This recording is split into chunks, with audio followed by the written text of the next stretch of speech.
Hi friends, welcome to sister channel. Sister চ্যানেলে আপনাদের সবাইকে স্বাগত। আমার আজকের রেসিপি অসাধারণ স্বাদের লোটে মাছের ঝাল। দেখে নেওয়া যাক আমার আজকের এই ভিডিওটি। আমি এখানে 1.5 কেজি লোটে মাছ নিয়েছি। লোটে মাছগুলোকে ভালো করে ছাড়িয়ে নিয়ে ভালো করে ধুয়ে বড়গুলো যেগুলো ছিল সেগুলোকে আমি 3 পিস করেছি আর ছোটোগুলোকে 2 পিস করেছি। এই মাছের মধ্যে 1 চামচ সর্ষের তেল, 1/2 চামচ হলুদ দিয়ে আমি এটাকে মেখে রেখে দিয়েছি। আমি ওভেনে একটা কড়াই বসিয়ে দিয়েছি। এর মধ্যে আমি দিয়ে দিচ্ছি সর্ষের তেল। আমি এখানে 5 থেকে 6 চামচের মতন সর্ষের তেল দিলাম। ফোড়নে দিয়ে দিচ্ছি 1 চামচ সাদা জিরে, 2খানা তেজপাতা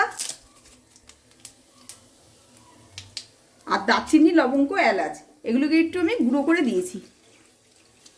এবার একটু নেড়ে নিয়ে এর মধ্যে আমি দিয়ে দিচ্ছি পেঁয়াজ কুচি।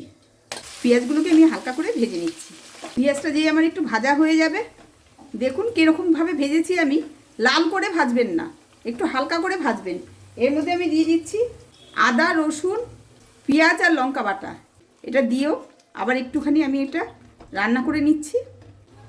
খুব কম কিন্তু আমি মশলা এখানে ব্যবহার করছি, খুব বেশি মশলা কিন্তু আমি ব্যবহার করছি না। এবার 2 মিনিট নেড়ে নিয়ে এর মধ্যে আমি দিয়ে দিচ্ছি জিরের গুঁড়ো, 2 চামচ ধনের গুঁড়ো। ধনের গুঁড়োটা একটু বেশি দিচ্ছি।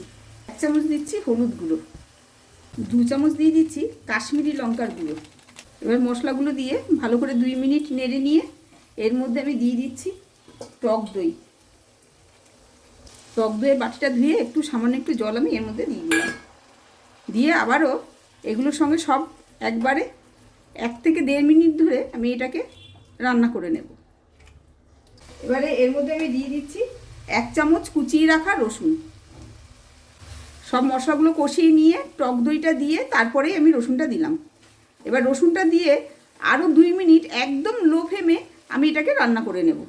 রসুনটা দেওয়ার পরে 2 মিনিট ধরে ভালোভাবে কিন্তু এটাকে কষিয়ে নেবেন। যদি রসুনটা এরকমভাবে আপনারা একটু পরে দেন তাহলে দেখবেন এটার স্বাদ আর টেস্ট অনেক গুণ বেড়ে যাবে। আমি কিন্তু আগে মশলাটা কষাবার সময় তখন পেঁয়াজ, আদা, রসুন, লঙ্কা বাটা দিয়েছিলাম, নিশ্চয়ই আপনারা দেখেছেন। এতক্ষণ কিন্তু আমি কোনো লবণের ব্যবহার করিনি। এবারে আমি এর মধ্যে লবণ দিয়ে দিচ্ছি। মাছের মধ্যে যেহেতু আমার লবণ দেওয়া আছে তাই আমি সেইভাবেই আমি এখানে লবণটাকে ব্যবহার করছি। 1 চামচের মতো দিলাম, যদি পরে দরকার লাগে তাহলে আবার দেব। এবার দেখুন ভালোভাবে কষানো হয়ে গেছে, উপর দিয়ে তেল ছাড়তে শুরু করে দিয়েছে। এর মধ্যে এবারে আমি দিয়ে দিচ্ছি হলুদ আর সর্ষের তেল মাখানো লোটে মাছ, দিয়ে দিচ্ছি পেঁয়াজ কুচি আর লঙ্কা কুচি। এবার মাছগুলোকে সব ভালোভাবে আমি নেড়ে নিচ্ছি। আপনারা কিন্তু মাছটা দিয়ে ভালোভাবে নেড়ে নেবেন আর পরে একটু হালকা করে খুন্তি দিয়ে নিচ দিয়ে একটু নাড়বেন, সেটা আমি আপনাদের দেখাবো অবশ্যই। কিন্তু আপনারা কিন্তু বারবার এই মাছটা নাড়বেন না। লোটে মাছ তো বারবার নাড়লে মাছগুলো একদমই গলে যাবে, গোটা গোটা থাকবে না। এবারে একটা ঢাকনা দিয়ে ঢেকে আমি 6 মিনিটের জন্য এটা আমি ঢেকে রাখবো। 6 মিনিটের মধ্যে আমি কিন্তু এটা একবারও নাড়বো না। গ্যাসের ওভেনটা কিন্তু আমি প্রথমে হাই করে দিয়েছিলাম, 1 মিনিট হাইতে রেখে তারপরে আপনারা লোতে করে দেবেন।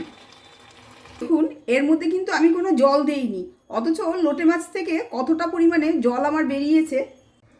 এবার উপর দিয়ে একটু পেঁয়াজ কলি ছড়িয়ে দিচ্ছি আমি। আবারও ঢাকা দিয়ে 2 মিনিটের জন্য আমি এটা হতে দেব। এবারে আমি হাইতে করে দিলাম। হাইতে করে 1 মিনিট আমি এটা হতে দিচ্ছি। নিচ দিয়ে একটু হালকা করে আমি নেড়ে নিচ্ছি। এইভাবে একটুখানি নেড়ে নেবেন।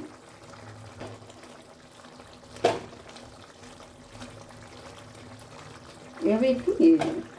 এবার গ্যাসের ওভেনটা বন্ধ করে 2 মিনিটের জন্য আমি এটা ঢাকা দিয়ে রাখছি।